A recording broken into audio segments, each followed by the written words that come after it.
pleasure to invite you to address today's gathering.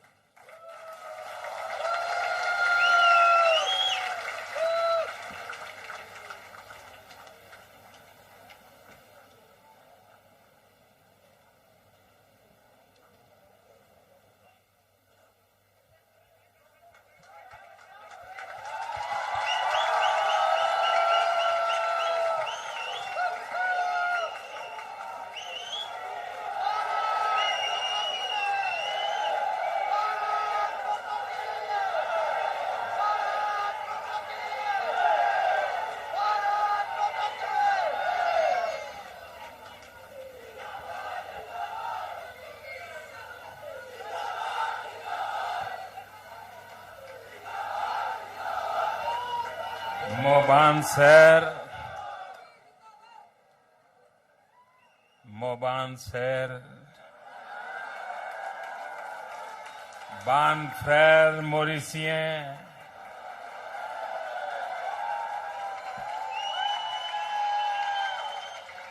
qui manière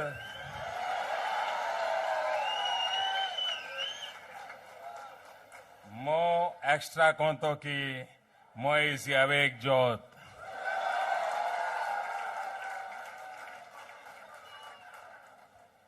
Masochi Mualaka.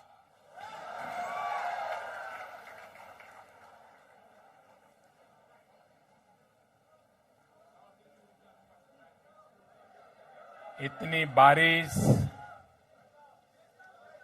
और आज working day,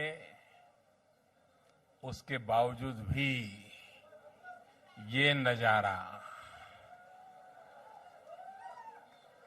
मैं आपके प्यार के लिए मैं आपका सदा सर्वदा ऋणी रहूंगा।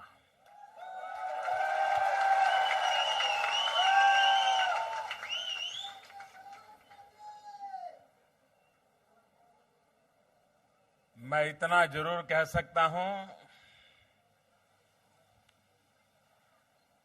कि मॉरिशस ने मुझे जीत लिया है।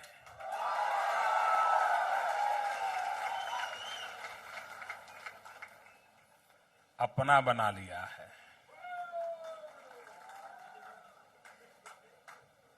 और जब आपने मुझे अपना बनाया है तो मेरी जिम्मेवारी भी बढ़ जाती है। और मैं आपको विश्वास दिलाता हूं, इस जिम्मेवारी को निभाने में भारत कोई कमी नहीं रखेगा।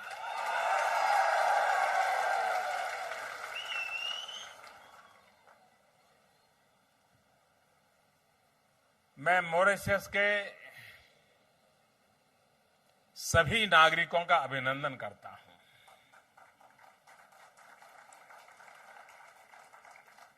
दुनिया का कोई भी व्यक्ति आज के मॉरिशस को अगर देखेगा, मॉरिशस के इतिहास को जानेगा, तो उसके मन में क्या विचार आएगा?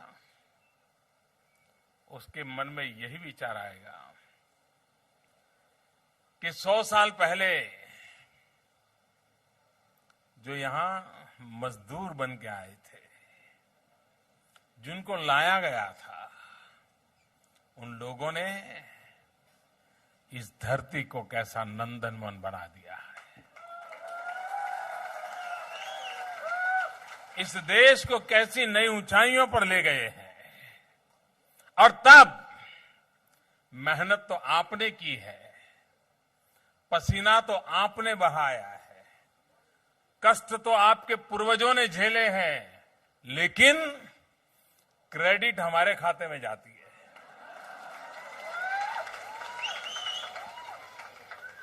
क्योंकि हर किसी को लगता है भाई ये कौन लोग हैं? वो जो हिंदुस्तान से आए थे ना, वो है।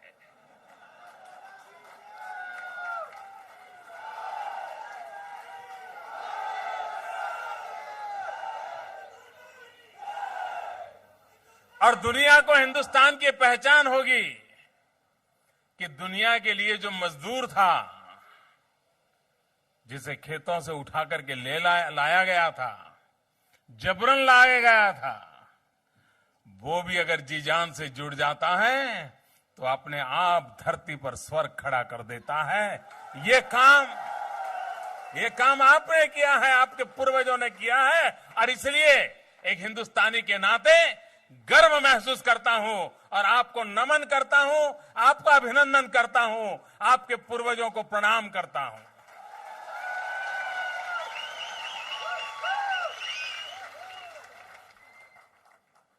कभी कभार आम अच्छा है कि नहीं है, ये देखने के लिए सारे आम देखने नहीं पड़ते हैं। एक आध आम देख लिया तो पता चल जाता है, हाँ भाई फसल अच्छी है। अगर दुनिया मॉरिशस को देख ले तो उसको विश्वास हो जाएगा हिंदुस्तान कैसा होगा, वहां के लोग कैसे होंगे। अगर सैंपल बढ़िया है तो गोडाउन कैसा होगा।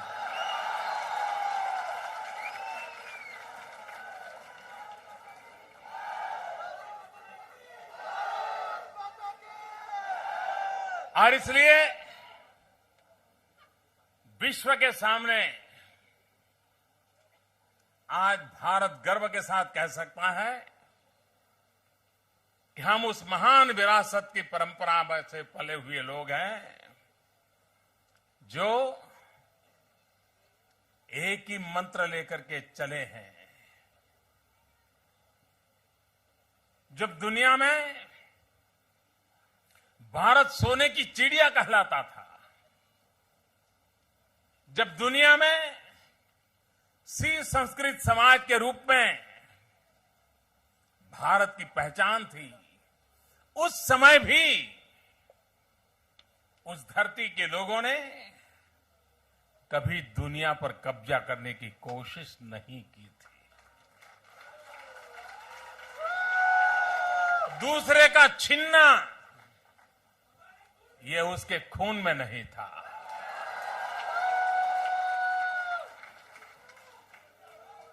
एक सामान्य व्यक्ति भी वही भाषा बोलता है जो एक देश का प्रधानमंत्री बोलता है।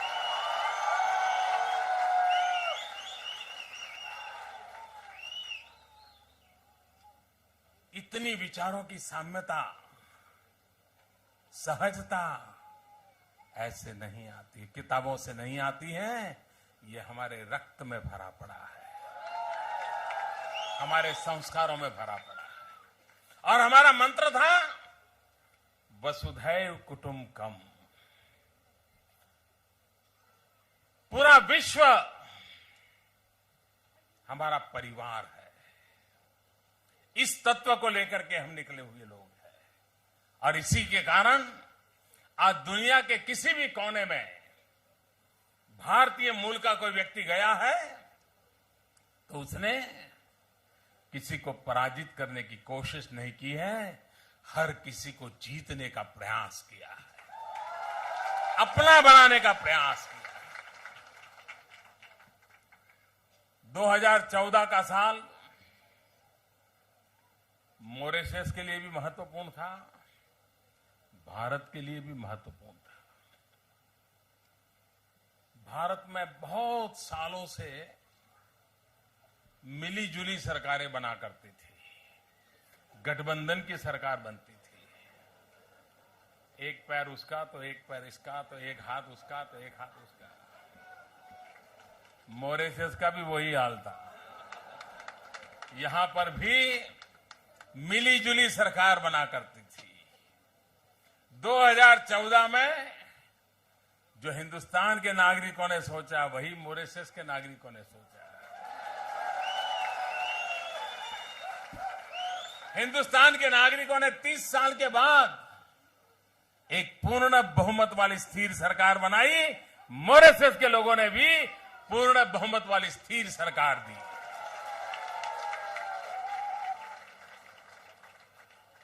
और इसका मूल कारण यह है कि आज की जो पीढ़ी है वो पीढ़ी बदलाव चाहती है।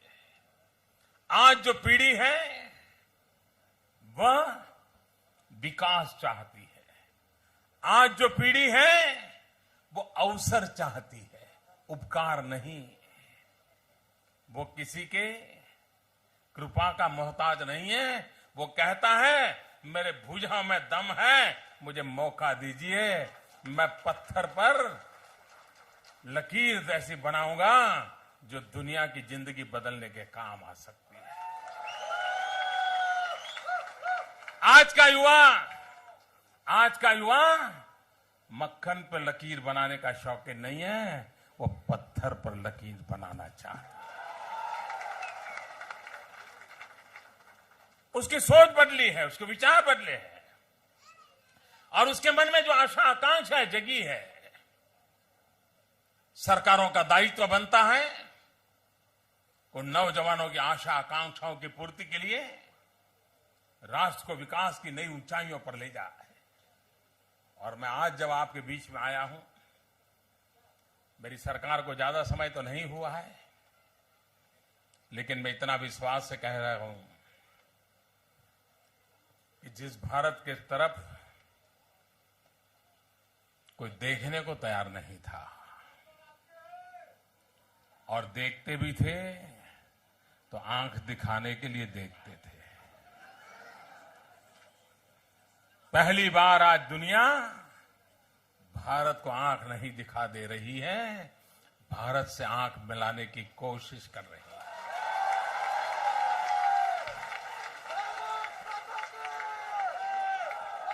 125 करोड़ का देश क्या दुनिया के भाग्य को बदलने का निमित्त नहीं बन सकता? क्या ऐसे सपने नहीं संजोने चाहिए? सर्वजन हिताय सर्वजन सुखाय जगत हिताय च, जिस मंत्र को लेकर के हमारे पूर्वजों ने हमें पाला पोषा है, क्या समय की मांग नहीं है कि हम अपने पुरुषार्थ से, अपने पराक्रम से, अपनी कल्पनाशीलता से जगत को वो चीजें दें जिसके लिए जगत सदियों से तरसता रहा है? और मैं विश्वास दिलाता हूं ये ताकत उस धरती में है, उस संस्कारों में है जो जगत को समस्याओं के समाधान के लिए रास्ता दे सकते हैं। आज पूरा विश्व और विशेष करके छोटे छोटे टापुओं पर बसे हुए देश इस बात से चिंतित है कि 50 साल 100 साल के बाद उनका क्या होगा। क्लाइमेट चेंज के कारण कहीं ये धरती समंदर में समा तो नहीं जाएगी? सदियों से पूर्वजों ने परिश्रम करके जिसे नंदनवन बनाया, कहीं वो सपने डूब तो नहीं जाएंगे? सपने चकनाचूर हो नहीं जाएंगे क्या? सारी दुनिया ग्लोबल वार्मिंग के कारण चिंतित है और टापुओं पर रहने वाले छोटे छोटे देश, मुझे जिससे मिलना हुआ है, उनकी एक अहम चिंता रहती है कि दुनिया समझे अपने सुख के लिए हमें बलि न चढ़ा दें। ये सामान्य मानवीय सोचता है और इसलिए कौन सा तत्व है, कौन सा मार्गदर्शन है, कौन सा नेतृत्व है जो उपभोग की इस परंपरा में से समाज को बचा करके सर्वजन हिताय सर्वजन सुखाय जीवन की प्रशस्ति के लिए आगे आए? जब ऐसे संकट आते हैं तब भारत की वो ताकत है जिस ताकत ने सदियों पहले, जब महात्मा गांधी साबरमती आश्रम में रहते थे, साबरमती नदी पानी से भरी रहती थी, लबालब पानी था। 1925-30 का कालखंड था, लेकिन उसके बावजूद भी अगर कोई महात्मा गांधी को पानी देता था और जरूरत से ज्यादा देता था तो गांधी जी नाराज होकर के कहते हैं, भाई पानी बर्बाद मत करो, जितना जरूरत का है उतना ही दीजिए। अगर उसको आधे गिलास की जरूरत है तो पूरा गिलास भर करके मत दीजिए। नदी भरी पड़ी थी, पानी सामने था, लेकिन सोच स्वयं के सुख की नहीं थी, सोच आने वाली पीढ़ियों के सुख की थी। और इसलिए गांधी हमें प्रशस्त करते थे कि हम उतना ही उपयोग करें जितना हमारी जरूरत है। अगर दुनिया गांधी के इस छोटे से सिद्धांत को अगर मान ले कि हम जरूरत से ज्यादा उपभोग न करें, तो क्या क्लाइमेट की संकट पैदा होगा? क्या बर्फ पिघलेगी? क्या समंदर उबलेगे? क्या और मॉरिशस जैसे देश के सामने जीने मरने का संकट पैदा होगा? क्या नहीं होगा। ये छोटा सा बात, हम उस परंपरा के लोग हैं जिस परंपरा में प्रकृति से प्रेम करना सिखाया गया है।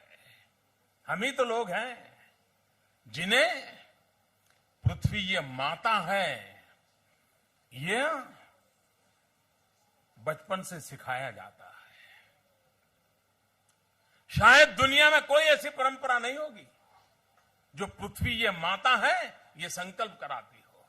और इतना ही नहीं, बालक छोटी आयु में भी जब बिस्तर से नीचे पैर रखता है तो मां कहती है कि देखो बेटे, जब बिस्तर से जमीन पर पैर रखते हो तो पहले ये धरती मां को प्रणाम करो, उसकी क्षमा मांगो, ताकि तुम उसके सीने पे अपना पैर रख रहे हो। ये संस्कार थे, यही तो संस्कार हैं जो धरती माता की रक्षा के लिए प्रेरणा देते थे। और धरती माता की रक्षा का मतलब है ये प्रकृति, ये पर्यावरण, ये नदियां, ये जंगल, इसी की रक्षा का संदेश देते। अगर ये बच जाता है तो क्लाइमेट का संकट पैदा नहीं होता है। हम ही तो लोग हैं जो नदी को मां कहते हैं। हमारे लिए जितना जीवन में मां का मूल्य है, उतना ही हमारे यहां नदी का मूल्य है। अगर जिस पल हम ये भूल गए कि नदी ये मां है, और जब से हमारे दिमाग में घर कर गया कि आखिर नदी ही तो H2O है और क्या है, जब नदी को हमने H2O मान लिया, पानी H2O,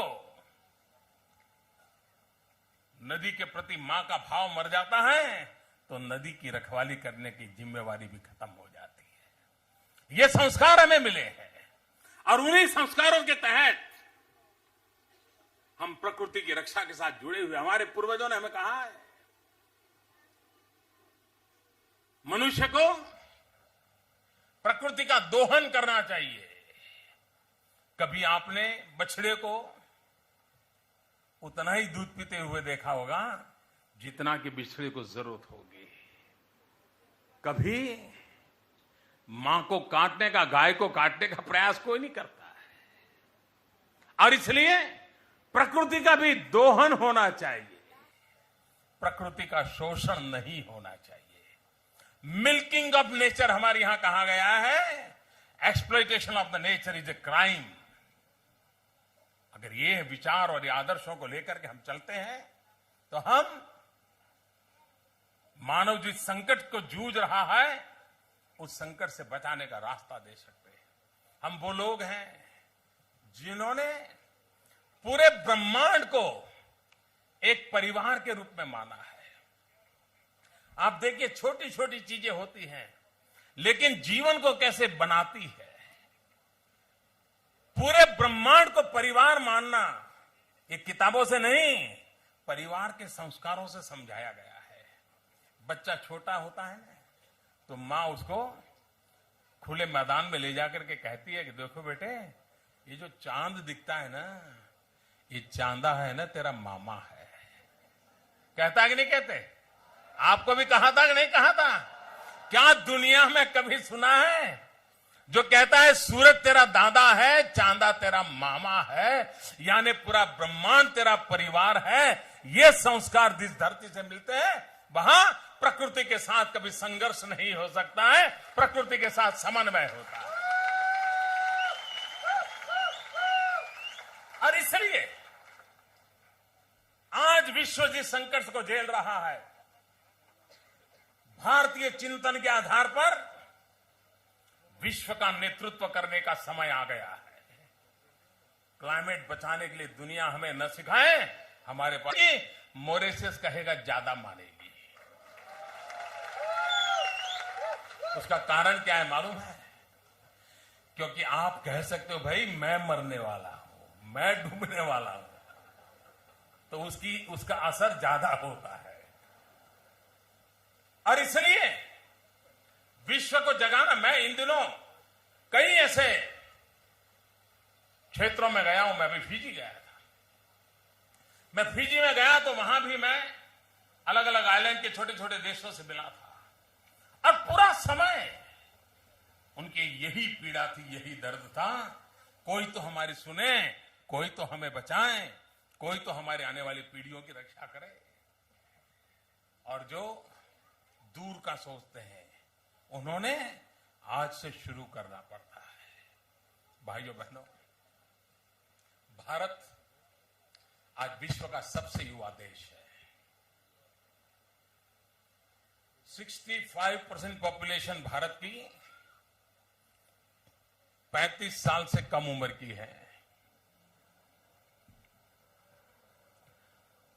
ये मॉरिशस 1.2 मिलियन का है और हिंदुस्तान 1.2 बिलियन का है।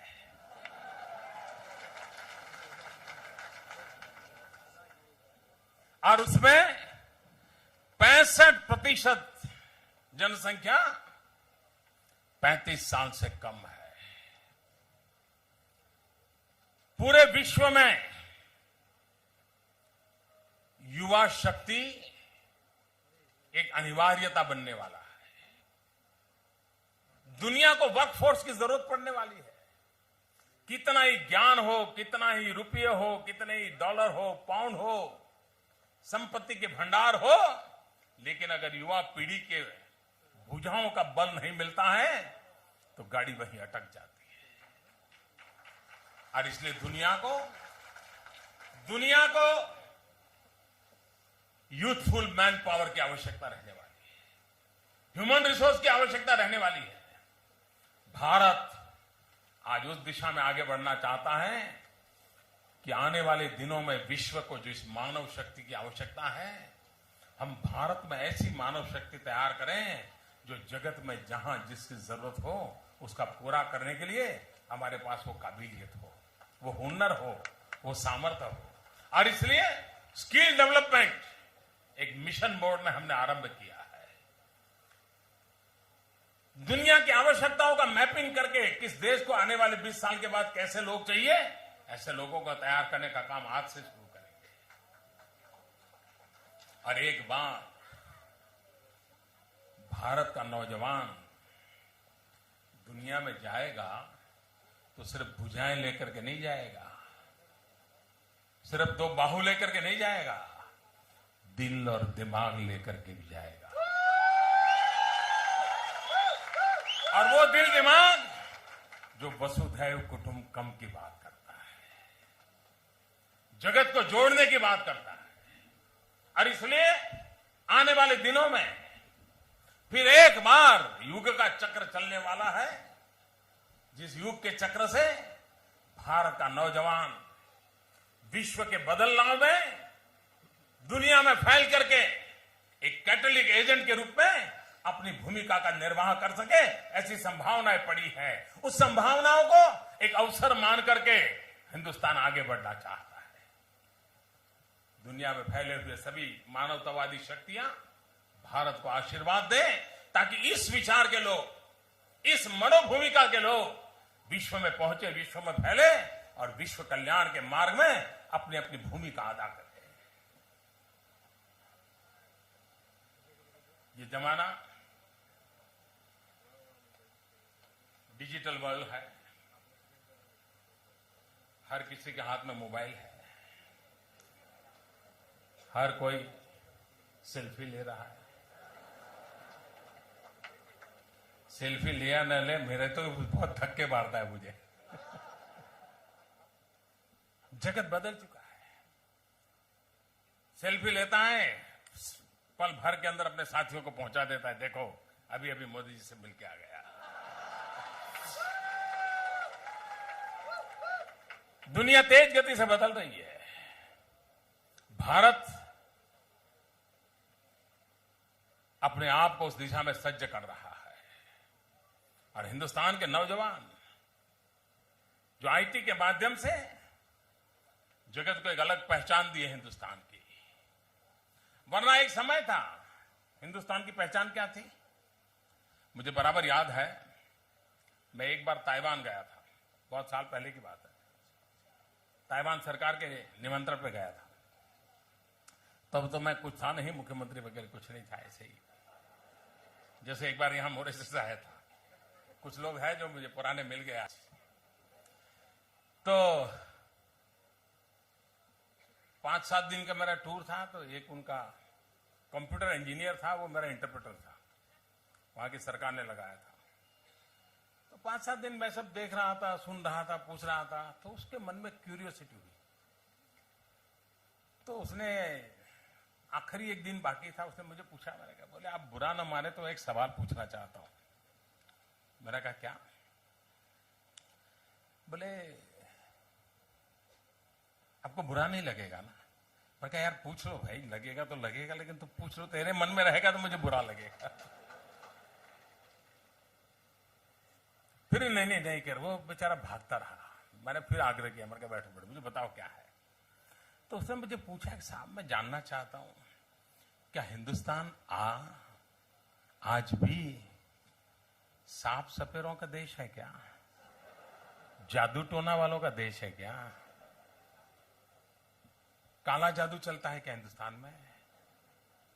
बड़ा बेचारा डरते डरते मुझे पूछ रहा था।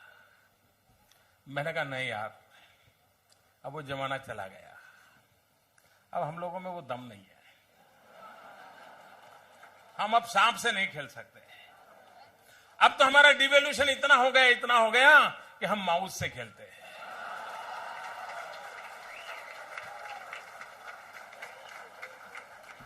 और हिंदुस्तान के नौजवान का माउस आज कंप्यूटर की क्लिक कर करके दुनिया को डुला देता है जी। ये ताकत है, ये ताकत है हमारी। हमारे नौजवानों ने कंप्यूटर पर करामत करके विश्व में हमारी एक अलग पहचान बनाई है। विश्व को भारत की तरफ देखने का नजरिया बदलना पड़ा है। उस सामर्थ्य के भरोसे हिंदुस्तान को भी हम आगे बढ़ाना चाहते। एक जमाना था जब मार्क्स की थियरी आती थी तो कहते थे हैव्स एंड हैव नॉट, उसकी थियरी चलती थी। वो कितनी कामगार हुई, उस विचार का क्या हुआ, वो सारी दुनिया जानती है। मैं उसकी गहराई में नहीं जाना चाहता, लेकिन मैं एक बात कहना चाहता हूं। आज दुनिया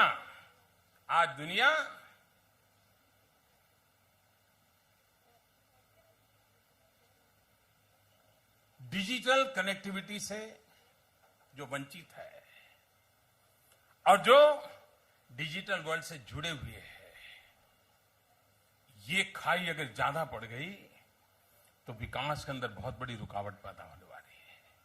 इसलिए डिजिटल एक्सेस गरीब से गरीब व्यक्ति तक होना आने वाले दिनों में विकास के लिए अनिवार्य होने वाला है। हर किसी के हाथ में मोबाइल फोन है, हर किसी को दुनिया के साथ जुड़ने का उत्सव। मुझे याद है, मैं जब गुजरात में मुख्यमंत्री था तो एक आदिवासी जंगल में एक तहसील है, वहां मेरा जाना नहीं हुआ था। बहुत पिछड़ा हुआ इलाका था, इंटीरियर में था, लेकिन मेरा मन करता था यहां ऐसा नहीं होना चाहिए कि मैं मुख्यमंत्री रहूं और ये एक इलाका छूट जाए। तो मैंने हमारे अधिकारियों से कहा कि भाई मुझे वहां जाना है, जरा मेरा कार्यक्रम बनाइए। खैर बड़ी मुश्किल से कार्यक्रम बना। अब वहां तो कोई ऐसा बड़ा प्रोजेक्ट भी नहीं था, क्या करें, कोई ऐसा मैदान भी नहीं था जहां जनसभा करें। तो एक चिलिंग सेंटर बना था, दूध देने के लिए। जो दूध बेचने वाले लोग होते हैं वो चिलिंग सेंटर में दूध देते हैं, वहां चिलिंग प्लांट में चिलिंग होता है, फिर बाद में बड़ा व्हीकल आता है तो डेयरी में ले जाता है। छोटा सा प्रोजेक्ट था, 25 लाख रुपए का। लेकिन मेरा मन कर गया कि भले छोटा हो लेकिन मुझे एक बार जाना है। तो मैं गया और उसे 3 किलोमीटर दूर एक आम सभा के लिए मैदान रखा गया था, स्कूल का मैदान था, वहां सभा रखी थी। लेकिन जब मैं वहां गया चिलिंग सेंटर पे तो 20-25 महिलाएं जो दूध देने वाली थी वो वहां थी। तो मैंने जब उद्घाटन किया, ये आदिवासी महिलाएं थी, पिछड़ा इलाका था, वे सभी मोबाइल से मेरी फोटो ले रही थी। अब मेरे लिए बड़ा अचरज था, तो मैं कार्यक्रम के बाद उनके पास गया और मैंने उनसे पूछा कि मेरी फोटो लेके क्या करोगे। उन्होंने जो जवाब दिया, वो जवाब मुझे आज भी प्रेरणा देता है।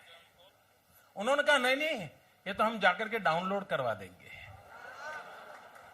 यानी वो पढ़े लिखे लोग नहीं थे, वो आदिवासी थे, दूध बेच करके अपना रोजी रोटी कमाते थे, लेकिन वहां की महिलाएं हाथ से मोबाइल से फोटो निकाल रही है और मुझे समझा रही हैं कि हम डाउनलोड करा देंगे।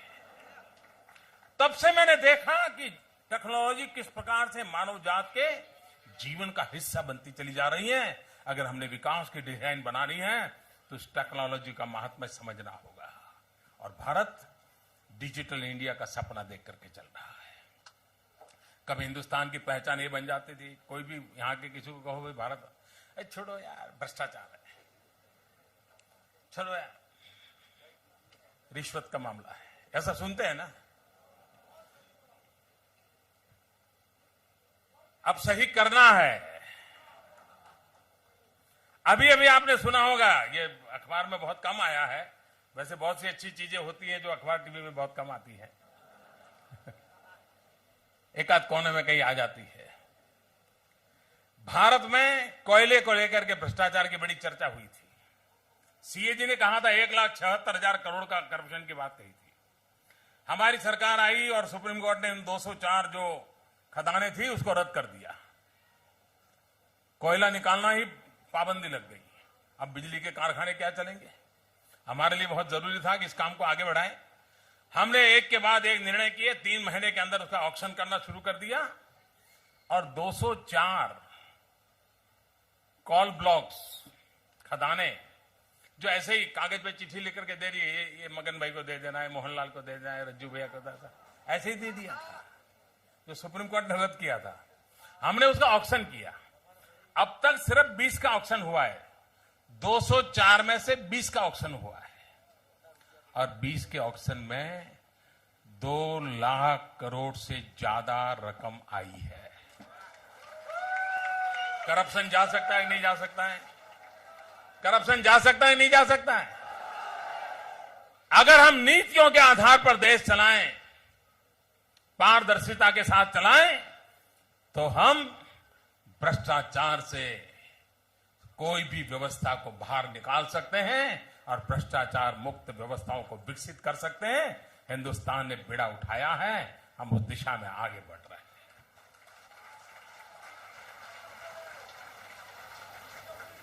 भारत विकास की नई ऊंचाइयों पर जा रहा है। भारत ने एक सपना देखा है, मेक इन इंडिया। हम दुनिया को कह रहे हैं आइए हिंदुस्तान में पूंजी लगाइए, हिंदुस्तान में मैन्युफैक्चरिंग कीजिए।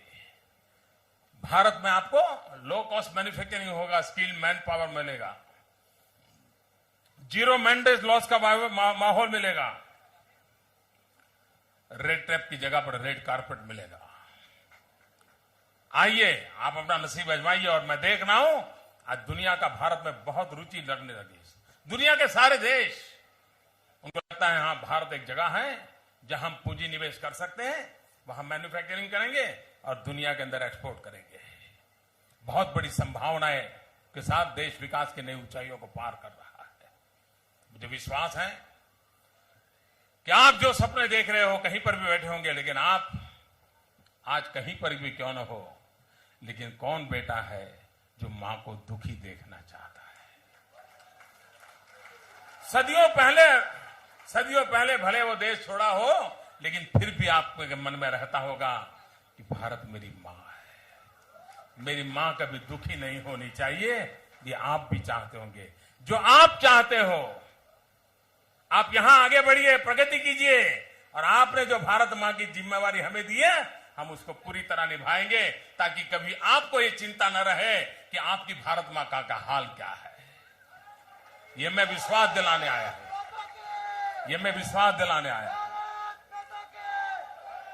मैं कल से यहां आया हूं।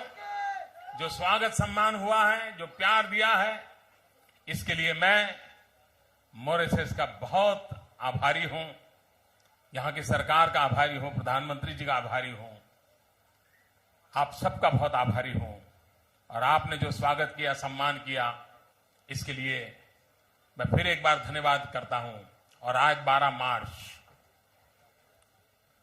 आपका नेशनल डे, इंडिपेंडेंस डे, और 12 मार्च 1930 महात्मा गांधी साबरमती आश्रम से चले थे दांडी की यात्रा करने के लिए। और वो दांडी यात्रा कोई कल्पना नहीं कर सकता था कि नमक सत्याग्रह पूरी दुनिया के अंदर एक नई क्रांति ला सकता है। जिस 12 मार्च को दांडी यात्रा का प्रारंभ हुआ था, उसी 12 मार्च को महात्मा गांधी से जुड़े हुए पर्व से मॉरिशस की आजादी का पर्व है